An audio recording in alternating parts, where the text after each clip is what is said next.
요번 영상이 좀 늦었죠. 스케줄이 좀 바쁘고 본업도 바쁘기 때문에 좀 그렇게 됐습니다. 양해를 좀 해주시고, 흥국생명과 현건 아파트의 대결이 있었습니다. 굉장히 재밌었습니다. 5세트까지 가는 접전이었죠. 역시 아파트는 강팀이었습니다. 도공과의 개막전보다는 상당히 힘든 경기를 펼쳤어요. 두 팀 다 전통의 강호다 보니까 이 각각의 모든 선수들이 다 특색이 있고 강점이 있고 또 약점이 있다 보니까 사실 이거를 본격적으로 요번 시합의 영상을 다루려면은 사실 모든 선수를 자세하게 언급할 포인트가 다 있습니다만, 그러면 너무 시간이 오래 걸리기 때문에 제가 이걸 유튜브를 전업으로 하면은 그러고 싶어요. 진짜 요번 시합은 볼거리가 언급할 만한 포인트가 굉장히 많았기 때문에. 그렇지만 그렇게 할 수는 없고, 추리고 다 추려가지고 두세 명만 언급을 하고 한 명을 집중적으로 언급을 하겠습니다. 먼저 이제 지금 보시는 채널이 본질적으로 월드킴 팬 채널이다 보니까, 덕질 채널이다 보니까 그동안 계속해서 매 시즌마다, 매 해마다, 매 대회 때마다 월드킴에 대해서 집중적으로 다뤘습니다. 중간에 제가 쉰 기간이 꽤 되기는 하지만 어쨌거나 토탈 기간으로 하면은 제가 한 10년 정도 월드킴을 찬양하고 있는데, 이제 너무 지겹습니다. 이제 제발 그만 찬양했으면 좋겠어. 이게 사람이라는 게 시간이 지나면 기량이 떨어지던지 좀 인성이 조금 안 좋아지던지 이래야 되는데, 너무 한결같으니까 10년 동안 똑같은 말을 하니까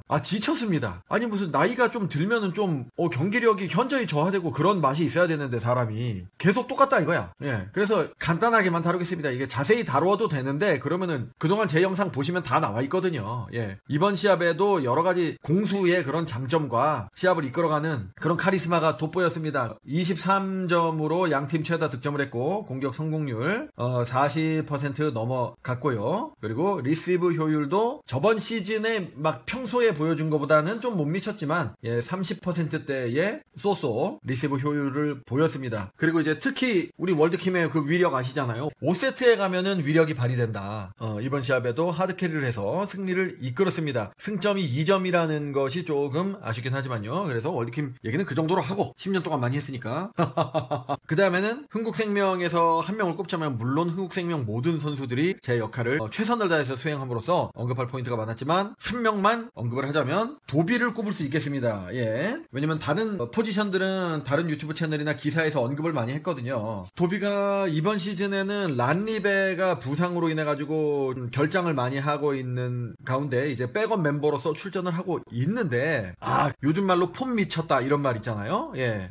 정말 끝내주는 리베로로서의 수비를 보여주고 있습니다. 원래 도비가 잘하는 선수인 거는 많이 알고 있었지만은 조금 더 기량이 향상된 느낌입니다. 코버컵 때보다 조금 더 향상된 느낌이에요. 물론 시합을 2시합만 보고 설레발치는 거일 수도 있지만은, 그래도 2시합만을 놓고 생각을 해본다면 란립에 못지 않습니다. 제가 보기에는 충분히 믿고 맡길 수가 있을 것 같습니다. 예. 그래서 흥국생명은 리베로 세대 교체는 정확히 잘했다, 제대로 했다. 아마 도비를 좀 집중적으로 키워냈던 박미희 감독이 흐뭇하게 앞으로도 해설을 하지 않을까. 그래서 근데 그 도공과의 개막전 때는 좀 애매했던 게 뭐냐면은, 엄청난 수비를 중간중간 딱 보여주는데 이 몇 번 없었단 말이에요. 근데 이제 그도 그럴 것이, 축구에 제가 비유를 하자면, 골키퍼가 있지 않습니까? 축구에 골키퍼가 자기의 능력을 관객들에게 아낌없이 본인의 그 선방력을 보여주려면은 상대팀이 강슛을 많이 때려야 됩니다. 그래야 자기가 선방을 많이 할 거 아니에요. 근데 상대방 팀이 공격력이 약해가지고 슛이 하나도 없다 그러면은 골키퍼로서의 능력을 보여줄 기회가 없잖아요. 그것처럼 도로공사가 공격력이 상당히 위축이 돼 있는 이번 시즌에 공격력이 매우 하락을 했기 때문에 수비를 할 기회가 없었던 거죠. 그래가지고 조금 잘하는 것 같기도 하고 참 애매했습니다. 우리 시청자들이 보기에. 그런데 아시다시피 아파트는 공격 레벨이 매우 높기 때문에 강력한 공격들, 날카로운 공격들이 많이 날라왔었고, 그러다 보니까 도수빈의 디그력을 유감없이 보여줄 수 있지 않았나 생각이 됩니다. 자, 우리가 디그하면 참 떠오르는 그 양대 산맥이 흥국생명 란리베와 아파트의 견리베도 이번에 잘했습니다. 그 두 사람을 떠올릴 수가 있는데, 두 사람이 스타일이 약간 다르죠. 란리베는 공격자의 위치나 타점이라든지 우리 수비 진영의 블로커의 위치라든지 이런 거를 그 공간의 상호관계를 계산해서 미리 자리를 잡는 스타일, 공이 날아오는 궤적을 예측해서 자리를 잡고 막아내는 스타일이라고 한다면, 견리베는 그 동체 시력을 바탕으로 상대가 스파이크를 날렸을 때 그 공을 보고 동물적인 반사신경으로 몸을 날려서 다이빙 디그를 하는 스타일입니다. 도비는 지금 이번 시즌에 보면은 그 두 사람의 장점을 합쳐놓은 느낌이에요. 지금 장난이 아니에요. 예, 물이 올랐어요. 그래서 참 장래가 촉망된다. 예, 이번 시즌을 믿고, 란리베가 결장 기간이 길어진다고 해도 믿고 맡길 수 있고, 작년 시즌에 란리베가 체력 소모가 후보가 컸잖아요. 그 단독 주전으로 너무나 많은 시합을 뛰었기 때문에. 그런데 도비랑 좀 교대를 해서 앞으로도 뛴다면은 란립에도 체력이 쌩쌩해지고 상호 보완적으로 더더욱 흥국생명의 수비 시스템에는 흔들림이 없을 것 같다라는 그런 생각이 들었습니다. 그 흥국생명 2명은 그 정도로 하고, 오늘 제가 집중적으로 말씀드리고자 하는 것이 김주향입니다. 예, 아파트의 김주향인데 썸네일을 보면은 예상을 하셨을 거예요. 김주향을 주로 말씀을 드리겠습니다. 그래서 지금 김주향이 지금 특이한 상황이에요. 지금 이적을 했습니다. 원래 통장팀에 있었는데 통장팀에서 아파트로 이적을 했습니다. 자, 그런데 지금 트레이드나 뭐 자유계약으로 이렇게 이적을 한 것이 아니라 여러분들 다 아시잖아요. 보상선수로 왔습니다. 보상선수. 예, 보상선수라는 것은 다들 아시지만 혹시나 모르시는 분들을 위해 말씀을 드리면은 통장팀에서 황민키를 자유계약 선수로 데려오고, 그러면은 그 데려온 거에 대한 대가로 보상선수 한 명을 보내야 되는데, 보호선수로 보내고 싶지 않은 사람 6명을 보호선수로 묶잖아요. 그래서 김주향은 보호선수로 묶여있지 않았기 때문에, 즉 뭐냐, 버리는 카드였습니다. 예, 통장팀에서는 버리는 카드였었어요. 그렇게 해서 선정이 돼서 갔습니다. 그러면은 안 좋은 거죠. 선수 입장에서는 약간 실망을 할 수도 있고 조금 좌절을 할 수도 있는 그런 상황입니다. 자, 그런데 저거 있지 않습니까? 통장팀은 약팀이에요. 이번 시즌도 뭐 지고 있고, 물론 저 쿠보컵 때는 잘했지만 그때는 외국인이 없고 뭐 그러다 보니까 정확한 전력이라고 볼 수 없잖아요. 그래서 정규 리그에서는 약팀의 모습을 보이는 팀인데, 거기서 버리는 카드로, 그러니까 방출이 된 거거든요. 방출이 돼가지고 통장팀은 방출이 돼가지고 아파트팀이라는 강팀으로 갔는데, 항상 정규리그 1, 2위를 놓치지 않는 그런 엄청난 강팀으로 갔는데 오히려 강팀으로 가서 주전이 됐네. 정말 신기한 케이스죠. 약팀에서 후보였다가 방출이 됐는데 강팀 가서 주전이 돼버렸어요 지금. 야, 그러니까 이게 제가 썸네일에 기재했다시피 사람의 팔자라는 거는 한 치 앞을 내다볼 수가 없습니다. 예, 그래서 또 저도 이런 김주향의 지금 케이스를 보면서 우리가 지금 정말 지금 현재 상황이 안 좋더라도 꾸준히 노력을 하고 버티면은 기회는 반드시 온다. 승산이 있다. 그래서 우리에게 희망을 주는 그런 케이스가 됐습니다. 그러면은 팀의 후보에서 어떻게 강팀의 주전이 하루아침에 됐느냐? 그러면은 김주향이 비시즌 기간 동안 엄청나게 노력을 해서, 노력은 했겠죠. 당연히 노력은 꾸준히 하는 선수니까. 기량이 막 2배, 3배로 향상이 됐느냐? 그건 아니거든요. 약간은 향상이 된 것 같긴 합니다. 약간은. 그렇지만은 약팀 후보에서 강팀 주전으로 바로 꽂힐 정도로 2배, 3배 기량이 증가한 것은 아닙니다. 그럼 어떻게 주전의 자리가 될 수 있었어? 그러니까 이게 운이죠. 운. 100% 운인데, 그 운이라는 것도 본인이 준비가 돼 있어야만 그 운을 차지할 수 있는 것이거든요. 그래도 운에 대해서 말씀을 드리자면은,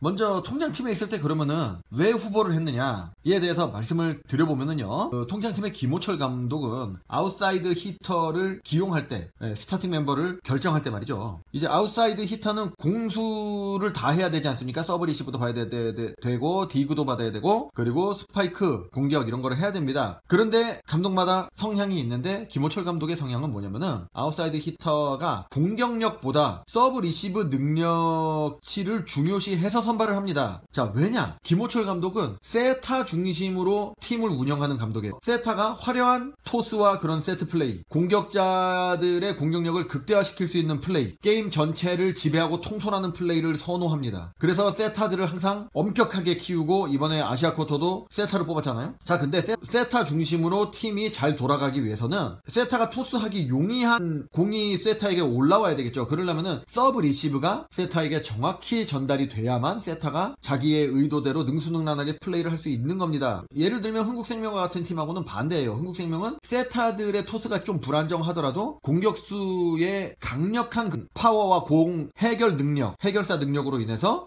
득점을 내는 그런 스타일이잖아요. 완전 그런 반대야. 그렇기 때문에 주로 통장팀에서 주전으로 뛰었던 아웃사이드 히터들이 표장군이라든지 저번 시즌에 산타나라든지 이렇게 서브 리시브가 안정된 선수, 요번에 그래서 자유계약 선수로도 황미키가 공수 경장으로서 리시브와 수비에 특화가 되어 있지 않습니까? 그런 사람들을 중용했던 거예요. 그래서 김주향이 후보가 될 수밖에 없었습니다. 김주향이 공격력은 괜찮습니다. 이번 시합에도 공격 잘했죠? 리시브 능력이 매우 부족합니다. 이번 시합 기록치를 보면은 요번에도 리시브 효율이 18%였어요. 근데 꼭 기록치를 보지 않더라도 시합을 보면은 리시브가 많이 흔들렸다는 것을 알 수가 있습니다. 위파이가 30% 그냥 쏘쏘 했던 거에 비하면은 많이 떨어집니다. 그래서 계속 후보에 있었다가, 자, 그러다가 보상 선수로 아파트로 왔죠? 아파트로 왔는데, 그러면은 아파트도 아웃사이드 히터가 선수층이 두터워요. 그래가지고 주전이 안 될 가능성이 많았어요. 그런데 이 주전들이 부상 이슈가 생겨버리는 거예요. 예, 정지윤도 부상으로 쉬고 있고, 고예림도 쉬고 있고, 그래서 둘이 관객석에서 시합을 받지 않습니까? 그리고 황민키는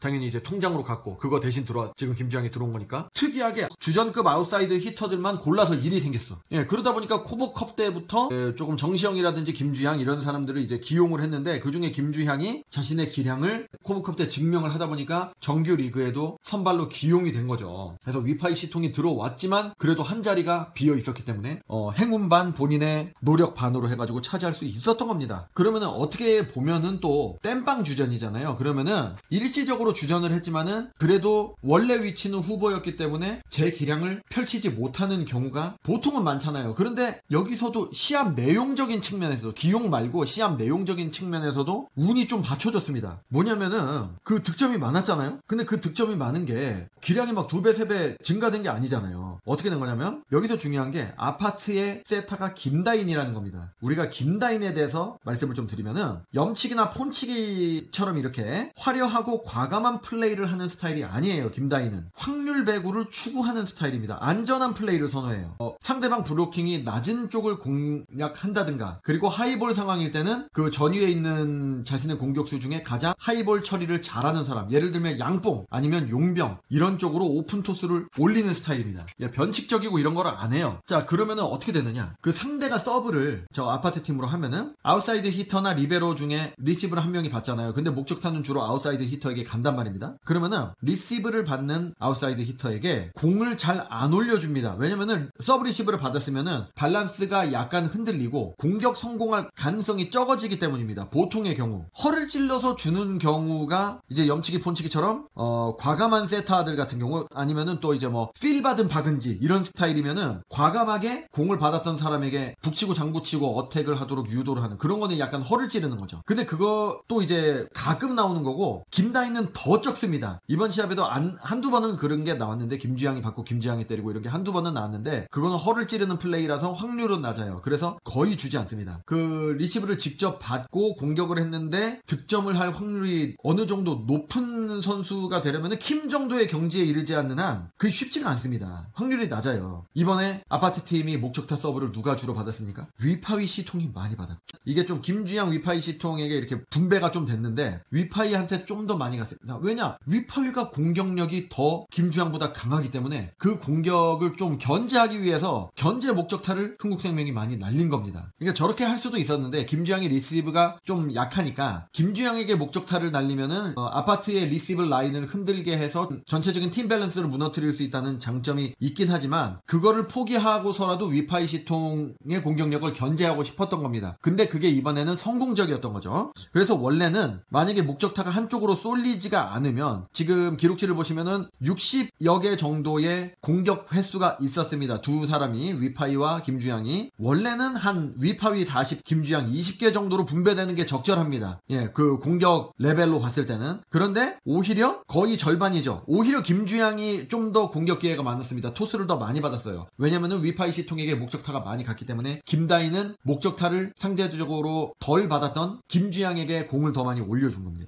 그러다 보니까 공격을 할 기회가 더 많아졌죠. 그리고 전반적으로 봤을 때 이제 김주향에게 가는 블러킹이 면팀장이라든지 아니면은 세타가 담당 블러킹을 해서 로테이션이 많이 돌아갔습니다. 왜냐? 키가 큰 옐레나라든지 월드킴이라든지 또는 미들브로카들은 주로 모마나 위파이 시통 쪽으로 블러킹을 좀 더 치우쳤기 때문입니다. 상대적으로 김주향과 돌아가는 블러킹 벽이 낮았어요. 그러니까 김주향이 서브 리시브도 안 받았고 상대하는 블러커도 높이가 낮으니까 김다인은 확률적으로 많이 줄 수밖에 없었던 겁니다. 그러니까 이런 아주 이 시합 내용적인 측면에서도 행운이 많이 따라줬어요. 김주향이. 정말 사람 팔자는 참 모른다는 것을 참 깨닫게 됩니다. 자, 그래서 이번에 2승을 함으로써 이제 단독 1위로 흥국생명이 순위로 올라갔는데 근데 승점이 2점이기 때문에 이제 어쨌거나 정규 리그는 길고 시즌은 많이 남았습니다. 얼마나 더 재미있어질지. 지금 제가 배구의 인기가 분명히 회복이 될 거라고 예언을 저번에 드렸는데 제 예언이 보통은 틀리지만 이 예언은 맞았던 것 같습니다. 페퍼저축은행하고 그 도공인가 그 5세트로 가는 접전을 벌였잖아요. 그게 뭐 시청률 1위 했대요. 그날